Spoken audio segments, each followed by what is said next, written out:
All righty, we'll call this meeting to order. We'll begin the public comment. We don't have anybody signed up. Is there anybody who wishes to speak during the public comment period? Okay, hearing none. Moving on to updates from council, if there are any.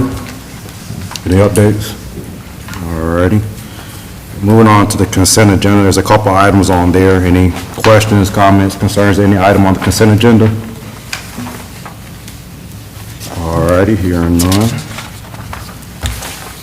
Moving on to item number 9, a discussion item, we have the year-end tax collectors report, and we have Ms. Candy Broom here. We appreciate you being here. Thank you. I laid your reports there, and you also have a printout showing you who is still left on for 2023. We hopefully will bill for 24 in August, is normally when we bill. But the report that you have, the original levy, that 4.8, that's exactly what we billed out from Henderson County Scroll when we billed out last year in August. The discoveries, the 57,000, that is your utility billings that we done, and those are billed out in October, so we show those as discoveries. And then the releases are what y'all have released every month through July through June. So that's that 1,849. So our payments was 4.9, so it's left a balance of 9,551.72 on the back for the books for 2023. Your printout does show all of the people that are outstanding, but it does show you for 2023 through 2027. We have collected, about $10,000 on backyard taxes, so we're like 99.8% collected for the year. It's pretty good. It's excellent. A lot of that is from Escheat. We can't find people, they won't come in, they won't answer calls, they won't answer letters. So that's been a big help for us. You said sheets? Escheat, it's the money that NC Cash, we can garnish it. It's If we can find unclaimed somebody out property, there. fancy word for unclaimed. So yeah. And that is an excellent rate, and then for some of our newer folks, and Candy and the other staff working on tax collections have been able to keep that in that range for quite a number of years. Do we have any questions, comments? Well done, we appreciate Thank you. you. And we'll move that approval to consent agenda Yeah, next we'll week. move that to consent. That's right. Thanks, Good. Candy. Thank you, Candy. Thank you. All righty, moving on to our next discussion item, discussion on potential grant applications for the Cane Creek Greenway extension. We have Ms. Rebecca Robinson. The floor is yours, and I thank you for being here. Thank you for being back. Thanks for having me again. I'm back to talk about another opportunity to expand the Cane Creek Greenway system. This is a one-time only pot of funding from the state of North Carolina that was created in last year's state budget, and as far as we know, won't be funded again moving forward. It's due in September, and you can apply for projects between $100,000 and $500,000. It does require one-to-one match. That can be in the form of cash or property values being donated by the private landowners along the corridor, whether that's easement or a donation outright of property. And it can fund any kind of trail project. So what we're looking at for this potential opportunity is to connect from the park across Fernleaf's campus, under the railroad bridge and under Highway 25, and then on back along the creek from there. So it would be focusing on that very expensive section that needs a lot of engineering, and the engineering would be part of the grant request.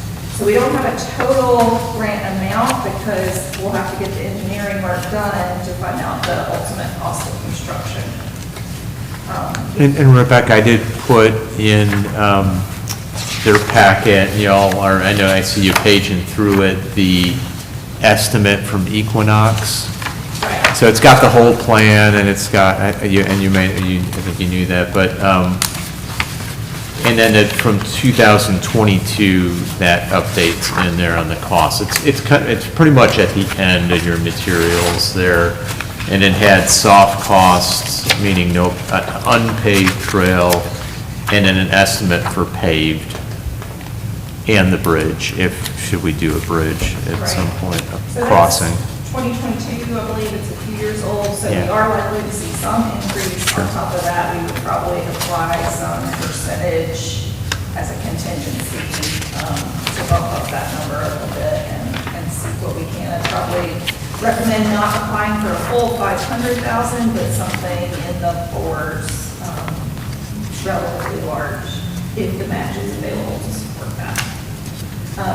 So this would, in the feasibility study that's in your packet, there's a close-up on page 12 of the area that we're talking about, focusing on to get under the railroad and under the highway.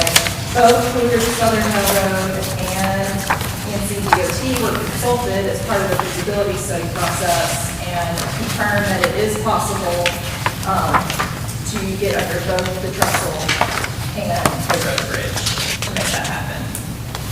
So our biggest challenge would be to take the earth away so that it's deep enough to get through there. There would be some excavating, but you also have to manage flooding control, and then, of course, to get under the railroad, because there is traffic on the rail line, they want essentially like 270 fencing so that people are protected from any debris that might be flung from the tracks and that kind of thing.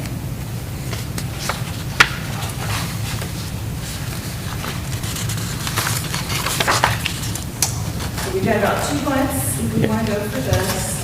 Again, you've got your willing landowners already in place, which is a huge head start in terms of competing against other projects.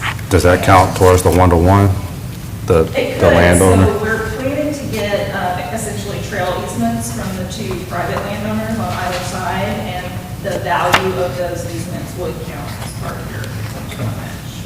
And that has to be substantiated by appraisal, which we would build into the budget. Sure. And kind of the assumptions, we go for the full 500,000 on this, and so there'd be a 500,000 value, whether it's cash or in kind towards that. Well, what questions do we have or comments? Are we comfortable applying for the grant? What do you think the total cost would be? I'm just curious. I would probably put something like a 20% increase on the 2022 numbers to be safe, although I will say we have applied for the grant back in May that's covering a portion of construction on the other side of 25. So if that grant comes through, which we hope to hear about prior to this deadline, we can subtract that piece out.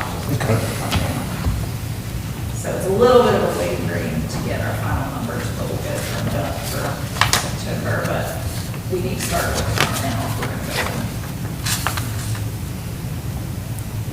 So about 20% increase from the 2022? I think that's Appraisal. safe. It's probably high, but you want to be safer than sorry.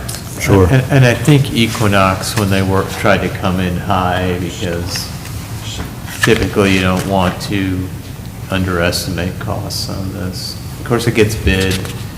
Bids can be more competitive and bring it down, or 20% more, like. Yeah. So- They did have a contingency already. Yeah, I saw that. Yeah. Nearly There- 1.1, 1.2 million extra on top, 20%. About 5 million, 5.6. That's terrible. Yeah, that's if you're, that's at the high end, yeah, because, so if you go to the back, there was a estimate, this one has to be paved, but the high end with the bridge was like 5.5 million. 5.6. Yeah, 5.6. Yeah. And then without it, it dropped it down into the 3. 3, yeah. So The bridge is nice to have, it's not, not mandatory, yeah. so that's big chunk that you can push off to the future or not pursue at all if folks are happy with using the road bridge. Where the bridge could come in down the road too, as we extend like way across our Meritor piece, you get to the point where,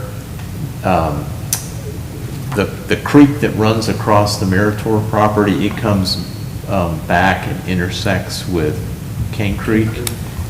In order to get past that, we either gotta go over it or cut back across along it and then go across the right-of-way that we have on our property already without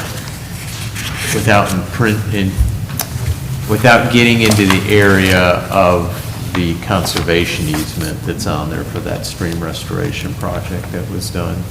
The project overall is in the North Carolina, the current draft of the North Carolina State Transportation Improvement Plan, which is how you ultimately get the federal funding, but that's a 10-year window, and you may or may not ever actually get there. So this opportunity is to do something sooner than later. I guess with the 20%, it'd be close to, if they did the bridge the most, it'd be close to just a few dollars short of $8 million, it looks like. With it, on page 9, it has a little picture on page 9.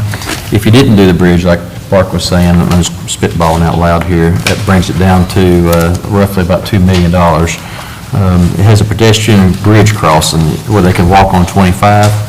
They can go up here to the red light, take a left, and walk down 25. If you notice, there's a guardrail right there. What would you just do with that guardrail if you decide to do that? Because it's about a 100-foot long guardrail, and it's, do you cut the guardrail out that's enough to go down the bank? I know we kind of discussed that one time before. Yeah. Just to save.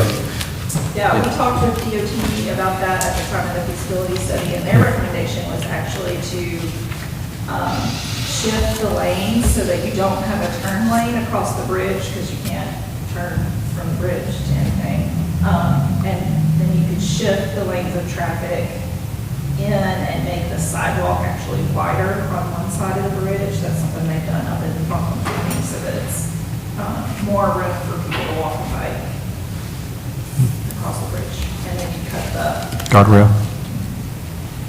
And you've got a center turn lane there that there's really not very often anyone using that center turn lane right at that point. There is further down as you go into the old Fletcher Warehousing or Cranston Print Work site.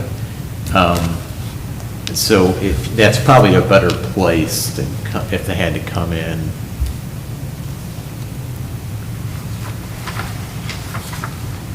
Wouldn't you have to keep the turn lane? Are you talking about the turn lane that goes into South Chase?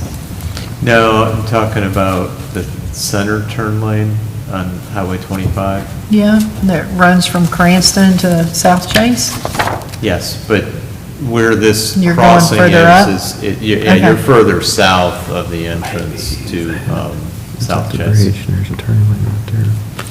Because you've crossed over the bridge going south. Because I think there's a planter right there. Trying to think how that falls with the flower bed section you have. Yeah. It's in the middle. It's close. Is it north or south of that? I think it's south, if South I of that. recall right on it. It's close. It's really close. You can look on the aerial.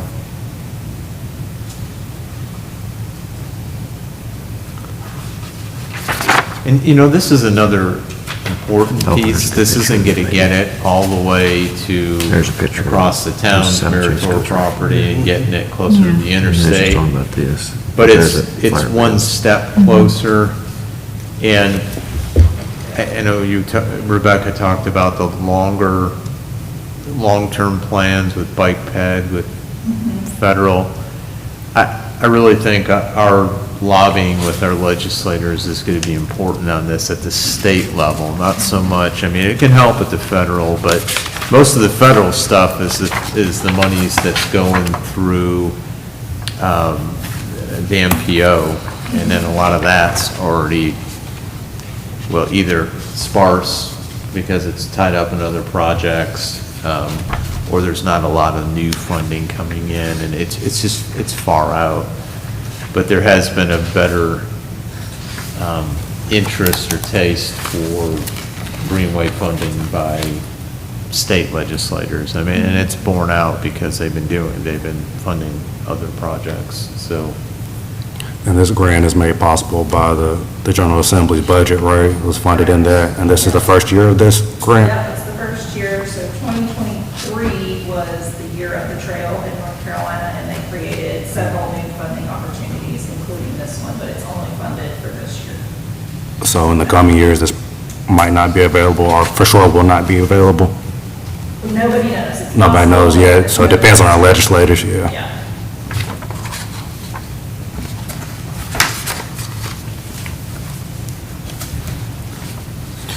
So what needs to be decided on, the path of the trail or do the grant? I know that's Just- not, I we'll just do think the we're grant. just deciding if To we do want to the apply the grant, grant for, yeah. Okay. I believe.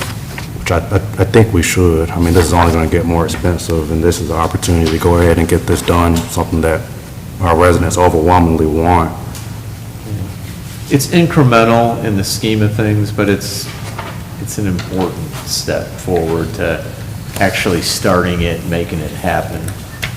Yeah, it's an important step to, right now, people are making connections by the sidewalks, and this is the opportunity to get people off the sidewalk for a much longer stretch. Sure. And separated from traffic. Right.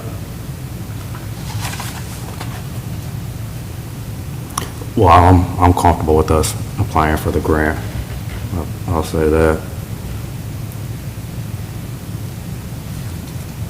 But how are you determining at what level? I mean, it's one thing to, okay, let's apply for a grant, but which one are, I mean, how much are you in this for?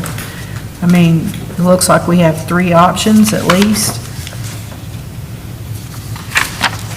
So my recommendation is that you apply for a grant somewhere in the 400s, not all the way at 500, but get close, because that'll help you compete. There are going to be a lot of people that apply for straight out 500, and kind of my recommendation based on other funding sources is those full dollar amounts go to larger metro areas typically, and focus on the engineering and construction needed to get underneath the road and the railroad bridge, and then back to the park. Because that's the most expensive part. Aside from the bridge over Cane Creek, that's the most expensive part of your planned greenway system expansion.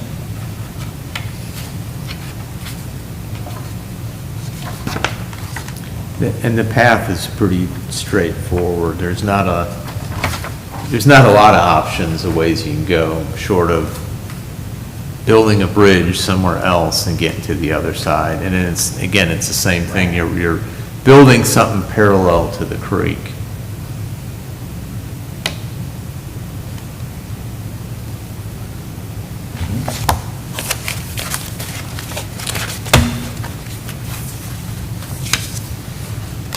The ultimate goal is to get all the way out to the French Broad River, where the Henderson County Greenway Master Plan would connect a greenway running along the river to the Cane Creek Greenway.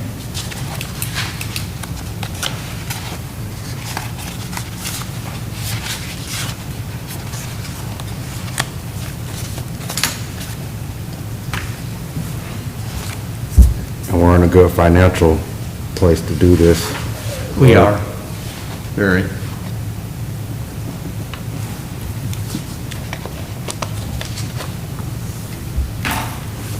Do you think that Connect Now program would do the rest of the trail? I mean, I hate to think that we're going to spend grant money and $400,000 or $500,000, and we've got a trail to nowhere where we just, we do the mechanics of getting out across the road and no trail. What's the trail going to cost? And I know years ago, there was a Connect Now program, and so I'm just wondering, it was regional, so I'm just wondering, did anybody help us connect to that if we give them an easement over Meritor? Like, why do we have to foot the whole bill if everybody seems to want it to go to the French Broad River? So would that be a possibility, or will it still be on our backs, the residents' backs, to pay for the trail? I mean, it depends what other grants we get. This is the first year funding for this one. So if it continues to get funded, we can apply to that. I really think it's going to take other sources in addition to this to continue it. In Yeah, sections. yeah, in sections. We're going to continue to, need to go to our legislators, to other grant programs that Conserving Carolina has helped us identify to build, the continued segments of it. It'd be nice to get one huge one like the county got with the Custa. Because, there's some private funding and there's some other sources in there, but let's face it, it's mostly federal grants that build, or is building right now the Acosta Trail. That's right. And the NPO has something that they call the Hellbender Greenway concept, which is their concept for connectivity across all 4 counties served by the NPO. That includes the connection from Cane Creek into the French Broad River Greenway and the bigger system. So the hope would be that when you're in NPO planning, that's how you pull down federal dollars for the larger vision. I know Bob Davy was a big, one of our former council members was a very big advocate of that. Talked about that a lot. Well, I'm all about trails. I just hate that our tax dollars are, this is a lot of money. And I have had residents say they don't agree with spending that kind of money. But if you feel like the majority feels differently, then that's fine, but I'd hate to see us not get something finished. It'd be ridiculous to have it just go out there to 90 acres of nothing. So I don't mean to be the devil's advocate all the time, but if you think you can pull it off and still get it done without raising taxes and get it with what monies you have, I don't anticipate there being a lot of money available, but that's just going from the climate that we've had to deal with in the last, several years. It's just gotten worse and worse. You can't count on ARPA money anymore. That's kind of ridiculous to bank on that too, but I do know we're sitting on ARPA money, so. There is a grant that Conserving Carolina actually was awarded to do restoration on Cane Creek at Broadmoor and the former Taproot property. And the design of that, it can't pay for trail pavement, but as part of the design of that restoration project, we're actually going to move part of the channel of the creek, and they will rough grade in the trail as part of that creek restoration so that it's easier to just come along and do the paving and signage and, fancy it up later, but you've done the big construction or moving as part of that project. So that is future connectivity. Now, the timeline for the Greenway along the river itself is not certain.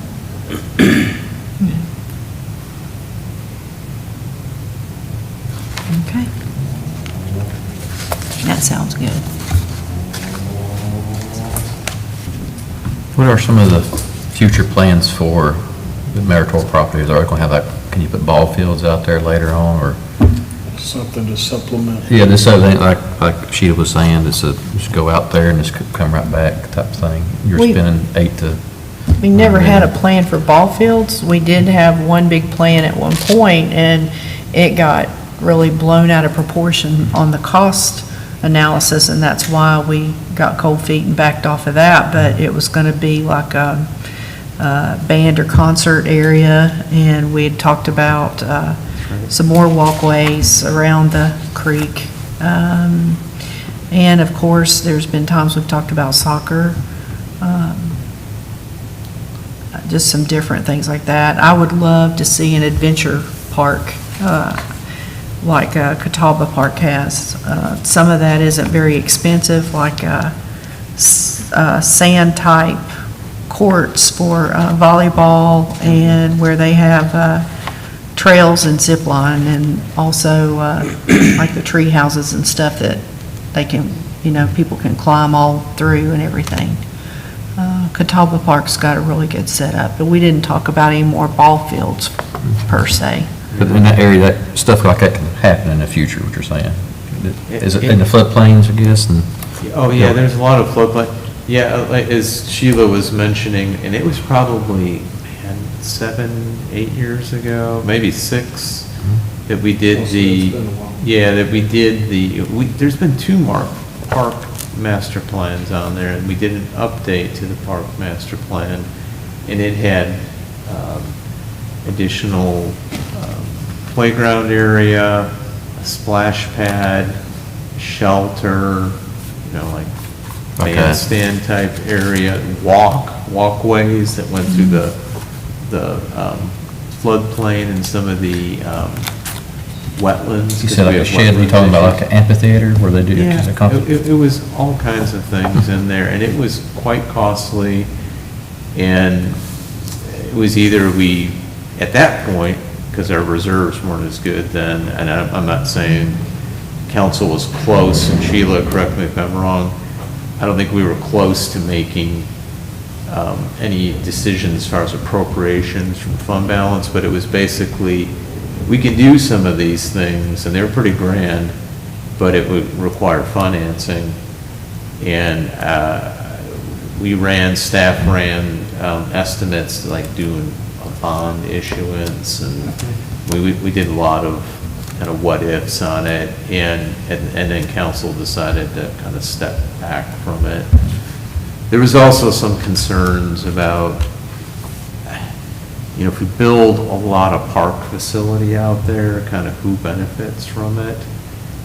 Meaning, is it mostly town residents or people in the area versus the amount of resources you're going to be putting into it? So that was some part of the consideration. I think the biggest part was the cost to move forward. But, I mean, you remember we ran some stuff on like general obligation bonds and it just kind of put a pause on it. So, and then we looked at the truffle farm, you name it out there. And I think kind of came back to trying to do the Greenway extension as something that, we were surveying residents before the big survey, before the Polk National Community Survey. Even before that, some of the surveys we were doing, greenways were the top Parks and Rec type of improvement that we were getting feedback on. I think you can still do some segmented or phased sections. You just have to do, one at a time. I think that enormous cost that was, presented to us was just more than we could bite off at the time. So basically you can come to the park, maybe get to the railroad tracks. That'd be phase 1. So is that what you're talking about?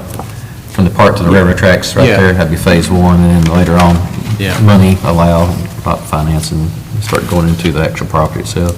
And then future growth of being all the stuff that. I think the biggest challenge is right now, from an engineering and some of the costs is getting, we can work with Fernleaf, we can get across their property, but it's getting under the railroad trestle and then getting to getting to that south side of the creek. Yeah. So that's what we're trying to tackle with some of this. And I just have a huge concern with foot traffic crossing 25. Yeah. I mean, it gets crazy across 25, Yeah. up and down. Traffic, I know most afternoons, 3:30 to 4:30 is backing up halfway down Cranston Straits, depending on what gets on the interstate. So the more we can look at going under and traversing that way with some type, Yeah. I'm way more for. Yeah, Granted, go going get the underneath. funding. I know the people on my side of 25 are interested in seeing some of that, so it gives them something to use, something to benefit from, and maybe this is a start, so. Remember, it's a small segment Yeah. where it goes along, where you'd be on the sidewalk there Yeah. before you turn off. Something, okay. They have to have a Well said. Yeah. little cage like that. That's just a picture example, but it had to go underneath Okay. right there and bring back up. Then later on the It would bridge. be cool if it was above, where you could lighted up, Oh, yeah. you know, showcase coming into Something like Fletcher. that. Yeah, But yeah. that's probably gonna cost you Like, $3 million I just to think So it's they couldn't some attach Travelers- something maybe it is here Travelers Rest. to the or existing RC. bridge and a walkway One of for them them. has Crossing. overpass Mhm. with a bridge, Possible. and they have Yeah, See what I'm saying? green lights that are geometric. That I current missed what you bridge, said on the Saturday. current bridge is right here crossing Cane Creek. They Yeah. come up, That'd be a big bridge. attach some I type mean, of it looked walkway like to something the like that, existing this goes all the roadway. way across. the- Yeah. To traverse and then go down, I don't know. You're still having to cross Yeah, 25 you though. would on have to foot. cross I don't know what the regardless, different spots is, over, and under, going underneath it, hopefully or under going at some above point. Under to get Probably over. cheaper to go. Yeah. But just digging out the ground. And then, You gotta put correct me if I'm- Catch, At catch 26, they've already designed that bridge there system That's correct. to accept something to go under if it ever makes it that far. Vacant, Yep, as part of the expansion, it was designed to homeless accommodate. or vacant. It could, it could. You have to have the PD really watch it. What do you do? We're just putting more of a burden on them.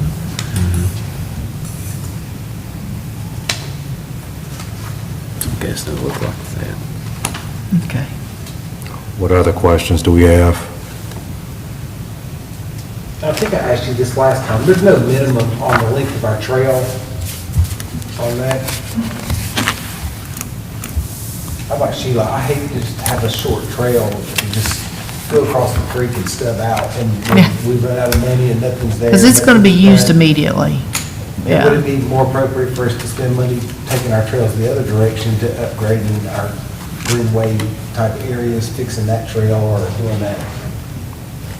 I know it's not in the grant, but would that be money better spent for the town, fixing the existing trails and expanding onto the other direction? Do you have to pick which trail? Can we just do the grant money and then we can decide later? No, we gotta have maps. Oh, okay. I was just curious. The whole That's 9 fine. yards. I mean, we haven't planned it that way because there's already a trail there. I mean, the thought was to try and extend the trail, Extend. build the Ford Trail, and then in that direction, because it makes sense along the creek, to see if we can connect to a bigger trail Well, that is system. one of the stipulations for the Yeah. grant. It has to be headed towards. Yeah, yeah. the- Right. I mean, we could propose if you wanted to in the application that it involves some kind of loop similar to what's at the other end now, as a temporary, because who knows how long it's gonna take to go to the next phase, so that people aren't just turning straight around, they're at least circling and then making their way back. I think that's a good idea, because this is going to take some time. I think that's a better compromise instead of, like you said, just walking into a dead end and turning around and walking back the exact same Stubbing path in. you just crossed over. Yeah. It's like, well, where did this go? Yeah. Because right now, what it dead end, we dead end at the railroad trestle, kind of, on the current trail, and then you come back a little bit and do. Here's that bridge, and then it'll come back and then go. Or if at least if you could get the trail to go along with South Chase and then swing back. Oh, right here, wherever it Yeah. stops at, just loop it. Just loop and come back. Is there a point of entry off of South Chase subdivision? Like, do you think there would be on the backside of South Chase if you ran the trail along South Chase? I don't think there's a place to cross. That would be awesome if there was, because then you'd have a subdivision connecting to your trail system to where they could actually walk all the way to the park. We'd have to, Like the Vane Bridge could connect over to it from that side. Because right now, I know a lot of our folks come out of South Chase, go down 25, cross the bridge into the grass, go a little Yeah, we way need down the more street, sidewalk come stuff back. there. Yeah. they'd have to get an easement from the Westfeld family to do that. Because there's there's a gap or a buffer there from South Chase. Oh, to yeah. get there. Yeah. Right there. And I will say, I don't think residents would be too disappointed, even if it felt like it went to nowhere, because that's really how our trail is now at the park. I mean, it doesn't really go anywhere. I mean, it's at the park, but, you know what I mean? And it's very well used. I mean, most people are using it for recreation and exercise, not to commute or to get from a certain point I know other parks have educational pieces along the trail as well that might be available through some grant sources. That people are walking and running, yeah. I think we have some, actually, yeah. Yeah, we've done some of these little, like, game Yeah. things for kids that goes, on the trail that, when we extended it, But the other way. in incorporate King Creek. something like that on that side to give you something other than just, Yeah, Yeah, that's a good idea. I like the loop trail idea. I like the I loop like the trail, loop as yeah, well. if it was If there's some way short to and do sweet that, right after yeah. we cross the Yeah. railroad area, whatever, I mean, even if it just, it'd be better than twice the length being straight and long, having at least a loop would make it just shorter, I think. And that still leaves with the opportunity to expand it She's like, later I on. don't care, just do it. But we are still heading in the right direction. do whatever Yeah, you just wanna come do with off that of trail. loop And continue on later, Well, yeah, at least you're on the property. yeah. Nah, I like that. yeah. Sounds like we're good there. All right. Thank you. Thank Thank you. you. Appreciate you. Thank you, Rebecca. Welcome. Yeah, thanks, Rebecca. And we'll be getting with McGill Associates on the on consent agenda. some of the design issues on No, we this, just so- need consensus. Or at least preliminary. Yeah, Sounds good. thank you. Alrighty, any more on that item before we move on? All right, moving on to your report, Mr. Manager. Okay, thank you.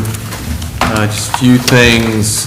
So we met recently with Retail Strategies. I'd mentioned they were going to have a field visit, which is part of the consultant services that they do. They've done some of their demographic analysis, and you all have seen the reports, and if you haven't, I'll forward those on to you again. It's quite a bit of data to look at. But we met with them on, what was it, 19th of June. We had a couple of you there, Mayor and Jim were able to attend, and then it was staff, Eric, Heather, and myself. And, it was a good opportunity to meet with them ask us questions about, of course, Town Center project, because we want that to be a bit of a focal point. The development just up the road there, just a little further north up the road, the one that Swicegood is doing, that mixed-use development. And then feedback from, on ideas of other local interests in development that maybe could be expanded into this site. We do definitely want them to look at opportunities for local businesses to possibly expand. So the, kind of the next steps on that are, they'll be coming back to us later this summer with a recruitment plan, draft recruitment plan. That's kind of the next step, which they use to help reach out to real estate developer contacts and then their contacts in retail. So that was good. Thank you for those in council who were able to attend that. Next thing I wanted to mention is kind of tied in a little bit with that. So just ongoing town center work. We're continuing to get interest from parties about the project. Eric Rufa and I met with Buchanan Construction. They do mostly some higher end residential, but they do commercial work too in the area. They wanted to know a little bit more about the vision of the project, and so we spent quite a bit of time with the owner and another rep, and then they're going to look to some potential partners to see what might be some interest if they take a shot at it or put a proposal together. Another group that I've met with previously, Eric and I, it's a realtor broker with Realty One. We had shared a bunch of information, master plan, other things. I'm meeting with them tomorrow. He's got some investor clients that are interested. They mostly have done restaurants in the area, done them in the Asheville area, and so you'll see them tomorrow at 10. They're very anxious to understand a little bit more what we're doing and how that might work. So there's interest. Things are people are looking at it hard, and we're sharing all the information that we can to see if it moves to a next step. So just some other things happening with Town Center. Upcoming, changing the subject unless there's any questions on that, I emailed you a little bit earlier today about a vacancy on our Tourism Development Authority Board.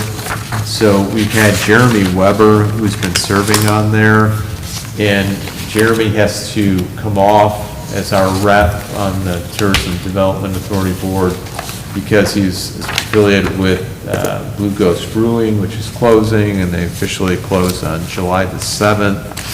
So Michelle Owens, who's the executive director, has been staying in touch with me about that, and talked a little bit a while back, and someone has expressed interest to step in that would meet the criteria, because so our rep has to be someone who's actively engaged in tourism promotion development, and Roy Dickerson with Babels has indicated interest, and so I kind of wanted to bring his name forward as a potential candidate for our vacancy on the board. And, you know, you can either go out and advertise on this and he'd be one of the applications, or if you're comfortable because he fits the criteria, it has been hard finding people to fill that role for us. You could take action, you know, as early as next week to appoint him to the board. I know we need to get an application formally on that. And sorry, this has kind of come together rather quickly, but she did indicate that, and I confirmed with Roy today that he is interested. So I'm not trying to push the appointment, but if that's someone that you're really comfortable with, and I know Christine had printed some information about Just so kind you of the could see what the criteria was. And I sent him the application via email today. He said he'd get it to me by the end of the week. So, Do they need an appointment by a certain time? well, it's as soon as possible. I mean, they have a meeting the end of this month. I mean, I'm not trying to rush it, but we do have someone who's interested and is willing to apply that meets, and he's been active with them. There's a ice cream trail, which is, you know, like basically a map of ice cream places in the area, and that was something he participated in, and I guess he's been engaged with Tourism Development Authority, so. Is there a process that you have to follow? Like the town has a process when a vacancy comes up on any of these boards, you have to post out this and follow this process? That's up to y'all to do. I know with our internal advisory boards, you're doing that now. And you could with this, or you could, if you're comfortable with the appointment, to do that. I think Roy would be a good representative for us, but I also think it would be good to advertise it just to stay consistent with everything, yeah. I really- Like a due diligence, showing that you don't show favoritism, because Exactly. does he also, Babels do the He does- concession stand he too? does Yes. at the bar. That's right. I mean, chances are he might not get nobody, but at least you can say you offer. Let's put it out there and see. Yeah. And It's show been there's- tough to find people that fit so that the Tourism Development Authority, when the county created it, there's all this criteria to meet for the different appointments. It's basically luckily, we're in the more broader one. The other category, and there may be, I think, well, there's others too. I think one might be a council member appointment, but there's basically this, you're involved in, what's the word I'm looking for here, where you're a hotel operator or bed and breakfast or that hospitality, you're actually working for that side of the industry, or active in the general promotion of travel and tourism. which, that's obviously much more broad, and that could be other businesses that have any relation to tourism in the area. So any So business we're in relation that to world. tourism, any Yeah. business. And it does not have to be in Fletcher, it looks like, correct? That's right. Business does not have to be in They'll Fletcher have to city live limits. in Fletcher. They don't. They yeah, have to don't- live in Fletcher. Right. Well, no, ours doesn't have to live in Fletcher. guess I don't say, does it? It's in Henderson County. They have to be a registered Yeah. voter in Henderson Yeah. County. Because I was gonna say, it don't, read it don't show, has to live in Yeah. Fletcher, but it has to be Fletcher resident. area. Yeah. Our It boards and says a commissions business- of the town, Orange County you have to business reside Does not in have to town. be in the Fletcher city limits. It's the Fletcher area, not the city limits. Yeah, it's a Fletcher area, it's not to be. That's right. Yeah, I'm okay with the application period too, just to, what everybody else said. Okay. Okay with that.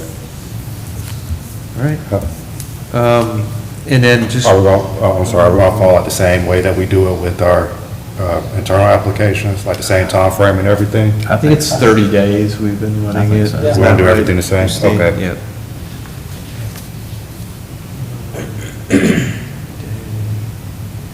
Okay. We will do that.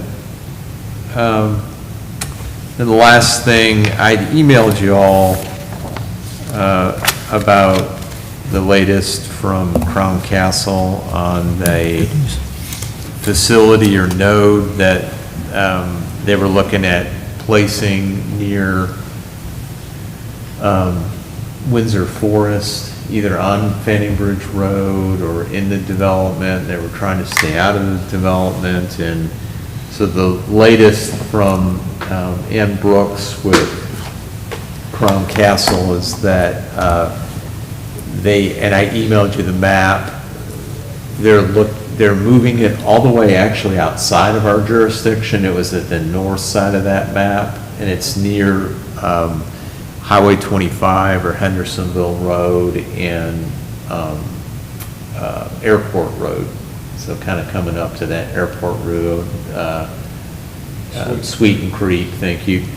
So they're not looking at another Moved into a different location county. near that development, so that kind of ends that. So, Which is fine. and I'll let the residents Put it of in the Windsor middle of the Forest neighborhood, just know. don't do No, they'll be that. very happy. Yeah, yep. We were being very reasonable about it. So, that's all I have. Okay. Yeah, I mean, I do have a question. How's the, so we're doing a summer concert. Is this at the former golf course? Yes. And how's that been going for Parks and Rec so far? I know it hasn't happened, but how's the planning process been? Has it? So seems like far, it's working been well? smooth. Yeah, we're just trying to particularly get the word out and let people know where it is. I didn't, well, I got one. So they It know wasn't in mine. that it's, Yeah. because it's kind of hard to associate a name with it.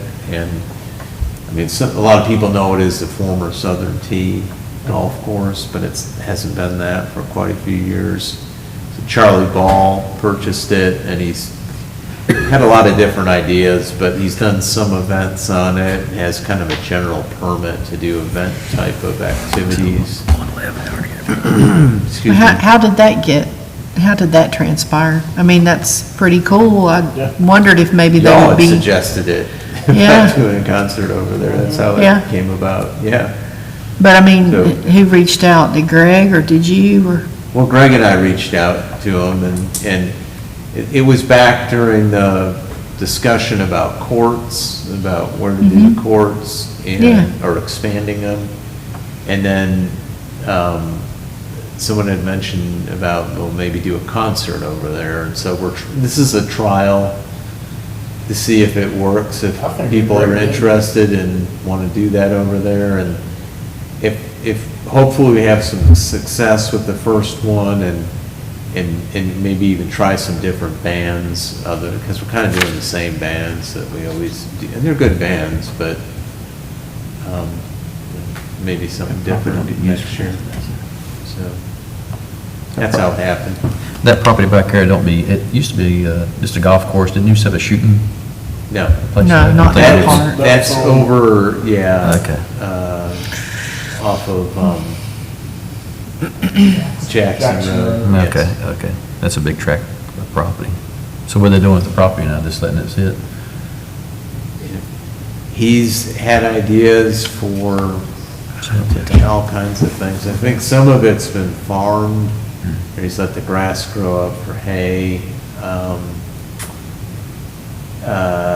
It's had different names. It was gonna be like an art area in there. Well, he actually is using some of it, I think, for, they might be doing some of the distilling on there. So one of the, Mr. Ball's kind of a local entrepreneur. They have a bunch of different business interests. He owns a building in downtown Asheville, which is it's not a business incubator, but it's a space, small, it has a bunch of small spaces for businesses to lease and do business in there with clients and so forth. And then also Troy and Son is that, they make whiskey, and it's like if you go into the ABC store, it's right there on the right. It's kind of in the moonshine section, but it's kind of high-end whiskey. And that's been one of their, and so I think some of their either storage, I don't know if the distilling's going on, but some of the storage of their product. They were out, and I think they still have a presence over by Highland Brewing, they're right in there too. But events of that van life was done on there, and he kind of pulled back a little bit on it. They were going to do a big concert out there, like, much bigger level type band, and he's kind of pulled away from interest in doing that. So do they have a stage then, or are we moving the stage, or We'll bringing the put stage over there? Our stage over there. Yeah. Very good. Yeah. If you ever decide to sell that property, they're gonna contact Curious the to town see. first. Oh, yeah. It could be a possibility, you never know. Nice piece of property. I mean, he hasn't indicated that, selling anything, but, and Mr. Ball's been he's been a good partner, I think. Just kind of very community-minded, and he's partnered with us on some other things. How much was it to rent out the space? I think it was, we got he could have charged us a lot more, I think $600. Yeah. But it's only a pretty good price to me. Yeah. Yeah, and I'm trying to remember, don't quote me on it, but I want to say it was around that much. Well, if it's around that area, that's I've heard a of 'em. pretty Yeah. good deal, I I was trying to think. remember, what was the name of the group? All righty, do we have any other business, council? No. All righty, do we have a motion to adjourn? Make a motion? Okay, we have a motion to adjourn, do we have a second? Second. We have a motion and a second to adjourn, is there any discussion? Hearing none, all those in favor of adjourning, say aye. Aye. Those opposed, we're adjourned. Thank you, thank you.